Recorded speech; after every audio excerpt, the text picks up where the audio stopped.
शर्म आनी चाहिए।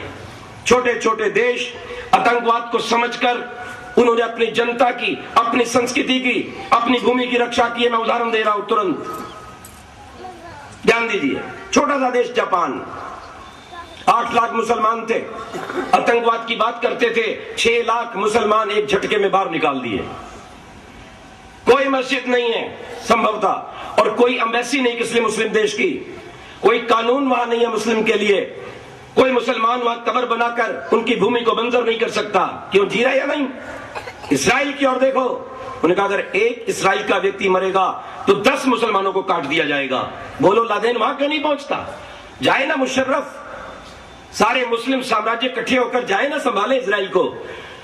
भारत के नेताओं को इस्राइल से सीखना चाहिए, जापान से सीखना चाहिए। ये छोटा सा देश है हमारे बाजू में, बर्मा, इसने 2.5 लाख मुसलमान, जैसे इन्होंने आतंकवाद का नारा लगाया, अल्लाह अकबर कहा, उसने 2.5 लाख उठा करके बांग्लादेश भेज दिए।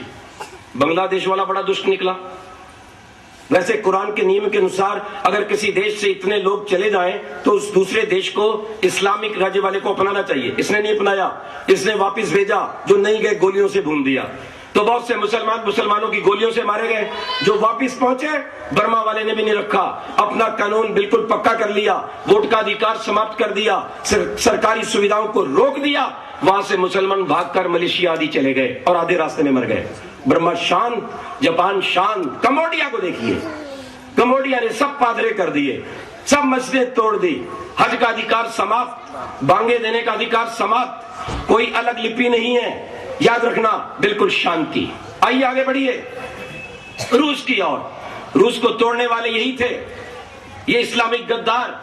आज रूस ने अपने यहां से हजारों मस्जिदों को बुलडोजर फेर के साफ कर दिया है, अनेकों को फांसी पर लटका दिया, गोलियों से भून दिया।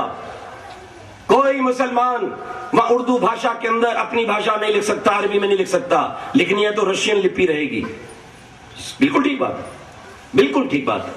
और केवल 1-2 मस्जिद रूस ने छोड़ी है, किसके लिए? कि जो बाहर से मुस्लिम देश के लोग आते हैं उनको खुश किया जा सके। हाँ भाई, तुम्हारी भी चीज रखी हुई है। बिल्कुल शांति कर दी रूस ने।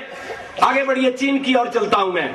चीन ने तो भी पिछले दिनों नियम बनाया, हजारों मस्जिदें तोड़ दी, लाखों मुसलमान काट दिए, क्योंकि वो भी वहां पे झंडा लहरा रहे थे चांद तारे का, इस्लामिक राज्य बनाएंगे। काट पीट के सब बराबर कर दिए। किसी नौजवान का हज जाना बंद कर दिया गया, 5 बार नमाज पढ़ना बंद कर दिया। हर मुसलमान को चीनी औरत से शादी करनी पड़ेगी, चीनी भाषा सीखनी पड़ेगी, और चीनी लिपि में ही वो उर्दू को बोलते हैं। क्यों जी? ये भारत के नेता ऊपर से गिरे हैं, ये देश के गद्दार हैं। आप और हम इन्हें वोट देते हैं, हमारा धन इन्हें प्राप्त होता है, हमारे ऋषियों का देश इन